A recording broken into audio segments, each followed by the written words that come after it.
president of MrBeast, and we're going to chat about the creator economy for a little bit. You guys all down for that? All right. Have a seat. Have a seat. Have a seat. So Mark and I have known each other for a long time. Also OG in the space. We actually had Drew from TubeFilter here yesterday on stage. Good. But you helped start TubeFilter. You worked with the Fine Brothers. Talk about your history, what you did, and then now a little bit about what you do for MrBeast. Yeah, I'll make it brief because let's talk about the good new stuff. I stumbled into the creator economy like a lot of people did. I was fortunate enough to be out in LA in 2005, 2006. What was really it was a bunch of disparate groups of video podcasters, what would be the early YouTube creators. Some of those were sort of pre-YouTube in a way. And I, for whatever reason, decided to write about it, with Drew, and we created this little community, or we sort of organized the community and then created an award show called the Streamy Awards. And it was a lot of fun. And I've pretty much been obsessed with the potential of where this was all going. Like, we all knew what Jimmy is doing. Jimmy's MrBeast. So I'll say Jimmy a lot. But we all knew this was going to happen and be ready. But in the early days, it really wasn't. So much of the industry really wasn't believing in it. And then, of course, all the hosting wasn't there, the ad tech. I mean, it took so much to kind of get to where Jimmy could emerge.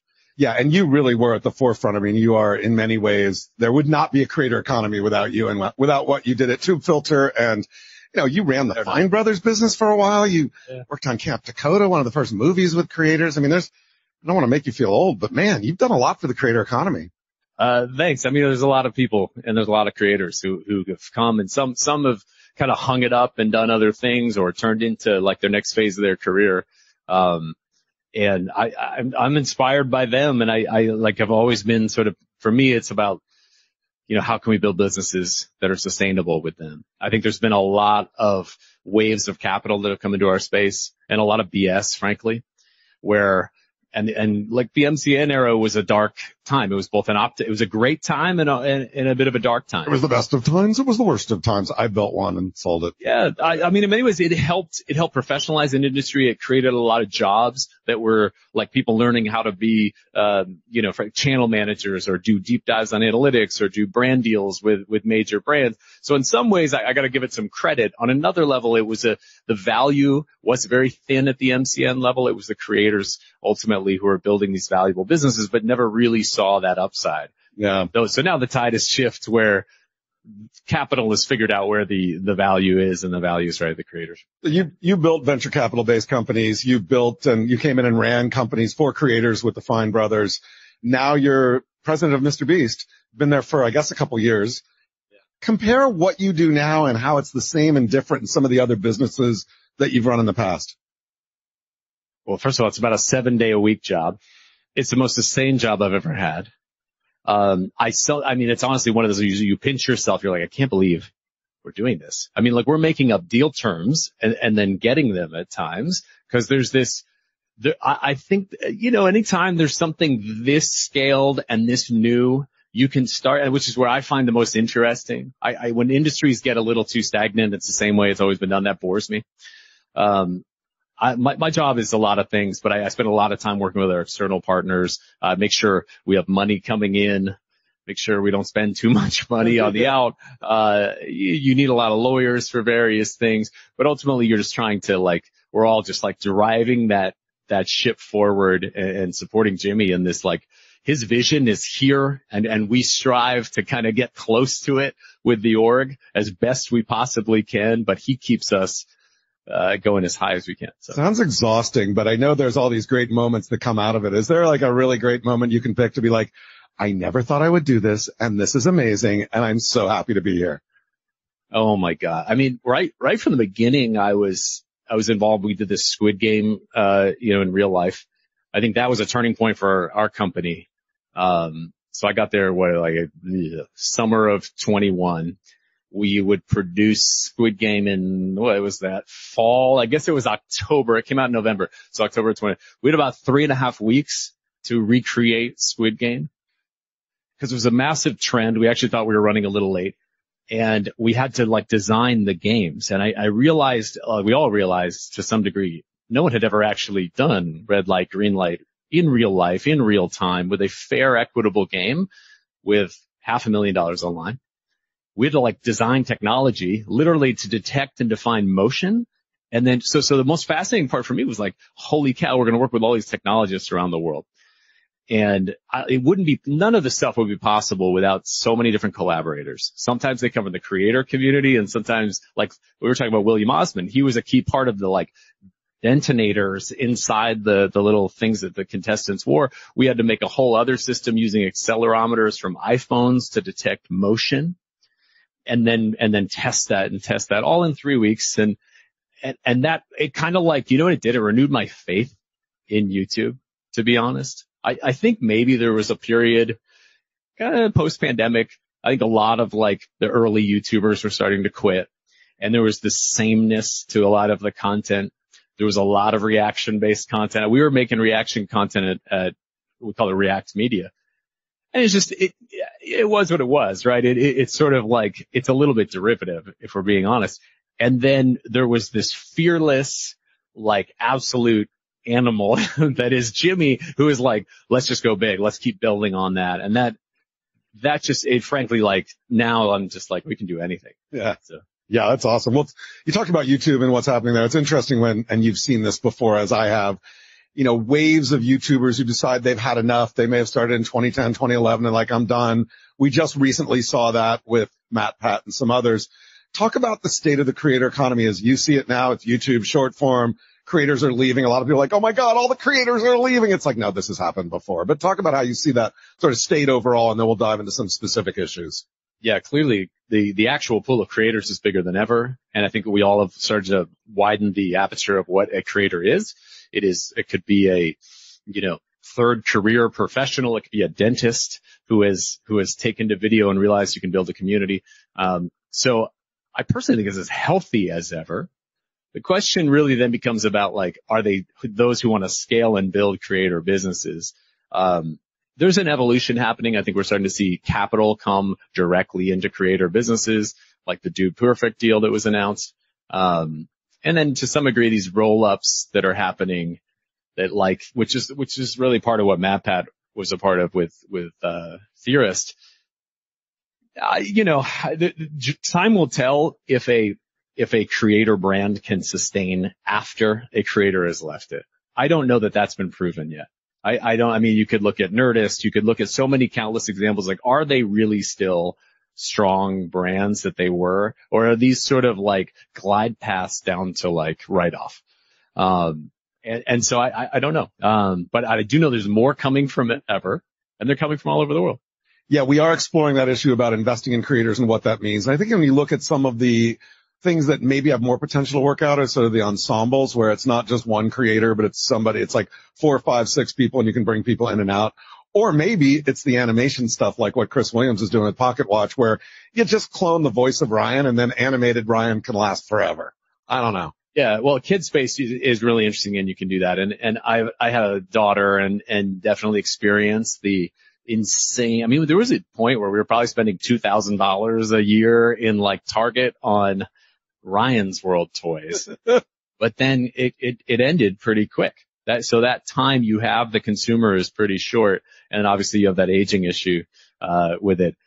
Animation helps. Yeah, it helps. For us, we are thinking a lot about, sure, we get the audience pretty young. Anyone who acquires audience on YouTube is going to start them young. So that might be 9 or 10 years old, but we'll hold them strong, and the data is showing that it's holding, into their 20s. And then we're picking up a lot of co-viewing, with older audience. It's a crazy stat. YouTube talked about this, but like half of all watch time on YouTube right now is on connected TVs. And we're seeing that in our data too. Meaning like we're a living room experience every other Saturday at noon. That's when it becomes really an event. And it's just massive spike right out of the gate. So we look at it as family viewing, and, we're obviously studying that more. Well, and so much of television was built on event viewing. My show's on at 10. My show's on at 8. I've got to go see it. You guys are doing that. And, even YouTube now is the biggest app on TV. I mean, it's surpassed time spent Netflix. So talk about YouTube as kind of, in many ways, I look and I think like YouTube is kind of taking over the world. They're like the everything app. Their music, their TV, their football, their MrBeast. They're like all creators from all over the world. Can anybody compete with them? They were the steady Eddie all along, right? And what did they do? They had the three pillars: advertisers, users, and creators. And each one of those was important to the company. And they have stuck with that more than any other platform. Look at all the come and go creator funds. Look at the bait and switch we've had with Meta over the years. I mean, Meta, you got to love them because they're such a scaled platform, but they really didn't understand how to build a sustainable sandbox for creators to play in.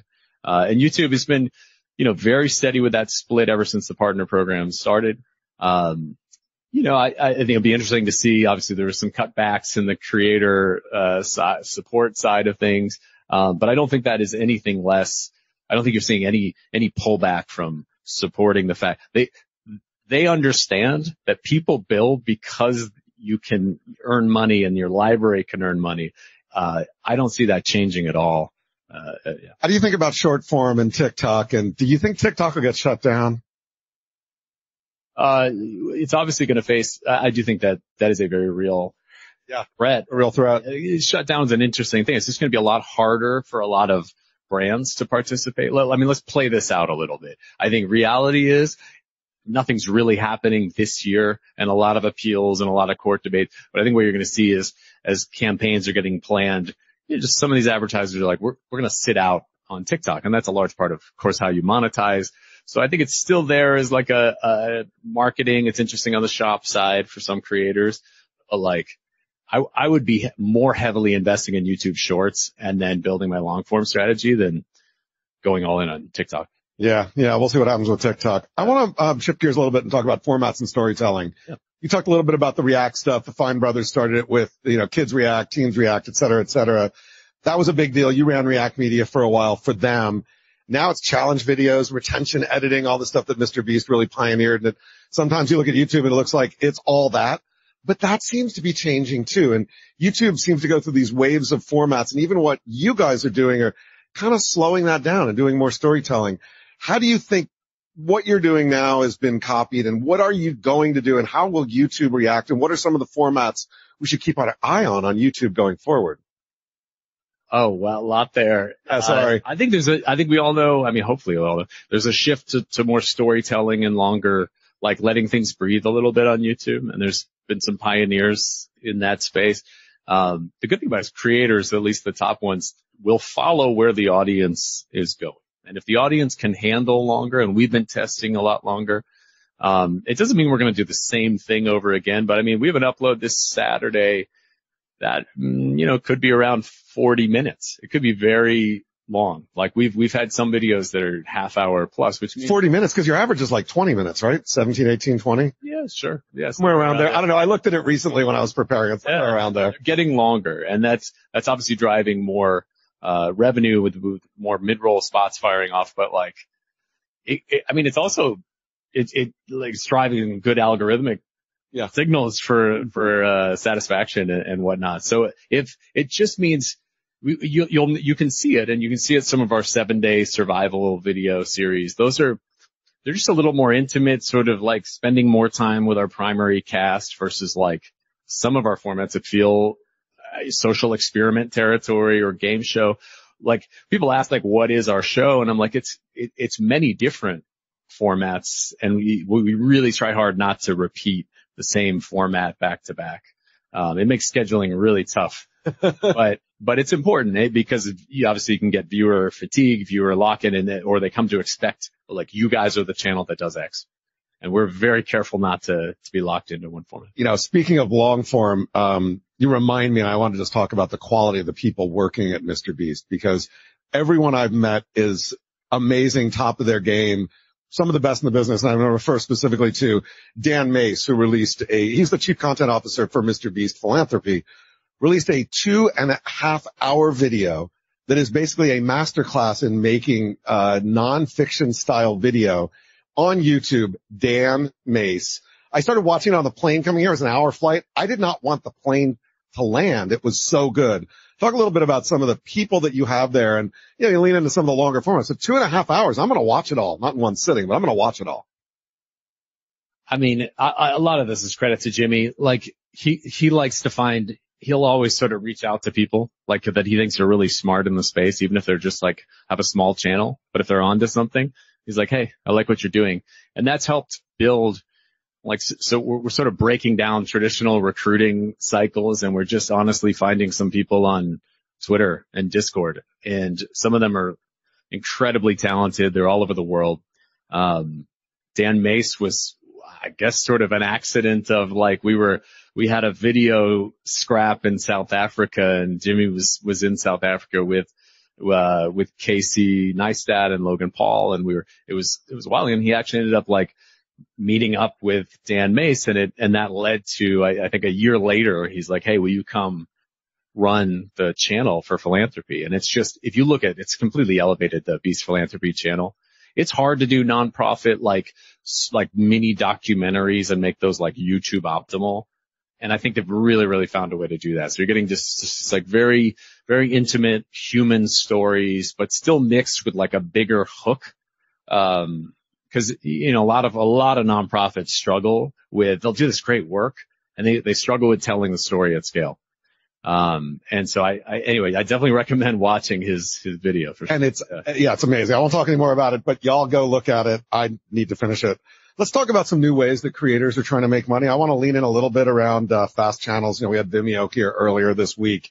A lot of interesting stuff going on. You guys just, announced a partnership with Amazon where you're doing a game show, which is amazing. And I'm going to do this quote from Jimmy, and then I'd love to get your take on, you know, even the specifics of what you're doing, but also broadly what it means for creators. But Jimmy said, my goal is to make the greatest show possible and prove YouTubers and creators can succeed on other platforms.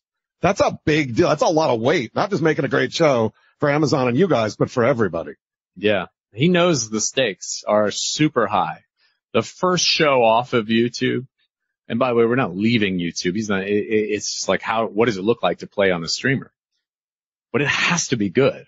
And to the point where it's going to take a lot of time, and we have to film it this summer, and it's like we have to keep our main channel show going. But it therefore is it's not about the money. It's about, can you have the creative freedom? Do you have the right platform partner? Are they big enough where they're global? So that ruled out some of the partners who are just like US or only have a smaller footprint. It really kind of puts you into like, if you want to play with a streamer, it's like maybe two that really can have a global hit. And that's the goal. It will be, there's a lot of surprises coming, but we did announce the largest contestant pool in unscripted competition show, as well as the largest cash prize for a show. And then lots more surprises coming, some cool distribution stuff we're going to play with. But that's exciting. And obviously we talked about Fast. We have a Roku channel. We have a Tubi channel. We're on Amazon Freevee. Got some others coming. Fast is such an interesting space. If you're a creator and you're obsessed with data and real-time data, it is a terrible space to be because these guys are living in like a whole other era of like, some of them are like, we can't get you data for 45 days. What? That was a major publicly traded company. And I was like, are you serious? Like, and the data is pretty limited. So it's bizarre. I really hope some of them adopt more tech-minded product building, because like we want to see, like we're like, look, we'll make your platform better, show it. We want to see like second by second where we're losing viewers, and we will change that. But it's still living in another era. We like it because it's just another avenue to like, monetize our content and then pick up, frankly, an older audience. Yeah, it's also a way to reuse the back catalog, right? You've got this catalog of awesome stuff. You're using that as a way to talk about other ways that you're thinking about that back catalog and how you can mine it, because not everybody's seen every Beast video. Yeah, it's pretty evergreen. Obviously, there's some tests we've been doing with X, formerly known as Twitter, where they are actually really leaning into video, if you haven't seen it. And Jimmy's been pretty public about, hey, I'm going to put this video up. So we put the Cars video up. It's like a stair-step Cars video from like $1 to a $100 million car, progressively nicer cars. And it's, I don't know, maybe 20-minute video or so, released in September of last year. I think it was January or February. Early this year, we released it on X. It's released as a native tweet, and it did incredibly well. They have a different impressions and views metric. The sort of nominal metric is over 200 million impressions of it. There is a view count that's not formally publicized that I won't get too specific with. But our ad part, what we found, I had heard, everybody's kind of like, oh, Twitter, brands can't play there. And then all of a sudden our brands actually stepped up. They were like, we would love to, a lot of our existing brand partners jumped right in and bought pre-roll on that. And we're seeing, I actually do think cause it's really unique distribution where you're getting feed distribution, especially if you have a super scaled account. So you got to pace that out. So we're testing, Jimmy announced, I think we did over $1 million in revenue off of like 6 videos from back catalog. So I would watch that space carefully. Yeah, and Linda Yaccarino, who is the CEO, came from NBC and so knows that TV space really well. It'll be fascinating. I'm just curious, is anybody watching videos, longer form videos on X/Twitter here? We got 2 people. So a lot of work to be done. Someone's nodding over there. So it sounds like we got some work to be done. But the fact that you got that many views and that much revenue out of it on a test is fascinating. Yeah. I mean, when you look at that compared to Fast and some of the Fast channels, it's like, why are we even on this? And then others are doing quite well. So it actually, I mean, that space has a lot of variability. But yeah, no, I'm optimistic. Well, let's talk about another way that you guys have gotten more viewers for your videos, as well as an opportunity, I think, for the entire creator economy for people anywhere in the world to reach anybody anywhere in the world. And that's the sort of dubbing, translation, the way AI works on it. But you were a real leader in that. Taking your content, making a Spanish version, making a couple of others. In some cases, they were separate channels, and then YouTube allowed you to put them all on one channel. How is that dubbing, lip dubbing, whatever going and the opportunity you see? Because I think you said to me, it's hard to do. It's incredibly hard to do, and I'm proud to say we use humans to do it. A lot of AI tools out there, but we find that human dubbing is still the best product. That might change over time, but so we're in about 15 languages today. We call it localization of our content. So we do the basic process is you translate, you get a transcript of the English when we have to lock audio, and it's not long. I won't say exactly how long, but a very short amount of time before we upload. We lock audio. It gets into like several different translations are done and compared and contrast, and then those get to the dub studios in either Sao Paulo or, other parts around the world. And we have these voice teams that are on standby, and some of them are interesting, like the voice of Naruto in Japan is the voice of Jimmy. Oh, really? Yeah. Awesome. She's wonderful. And then like, I guess in Spanish, it was, all the viewers noticed it was also Spider-Man because it was a voice that they recognized. Cause you really want it to have the same emotion. There's still an art to it, right? It was a performer. I think voice actors really, have skill there. So we have multi-track audio now on YouTube where you can just switch down, you little gear, you click on the gear, you see all the different, language tracks. They're phenomenal. It's led to a lot of our growth is a lot of it's ex-US, right? As YouTube is growing ex-US. The next phase is multi-track video. That's when it gets crazy. Like in a good way, but it also starts to change like what is a YouTube video? Like we've always sort of like taken the sense of like a YouTube video is sort of this one thing. But in theory, if we're plugging like our CPG, our chocolate bar Feastables, like, hey, go buy this in Walmart, and your country doesn't have Walmart, well, we should be saying go buy this in store Zada or something. Exactly. Yeah. And that's where multi-track video is going to let us put different graphics on screen and whatnot. So that's going to get real crazy. So when you're doing this dubbing, are you releasing for all these languages at the same time? Yes. Wow. Yeah. Yeah. Did not know that. That's fascinating. If the dubs aren't done, we don't upload. It's sort of dumb to. Yeah, no, it makes sense. Look, it. You say it and it's obvious, but yeah. Oh my God, that's amazing. That's a lot of work. Like your process. It is a lot.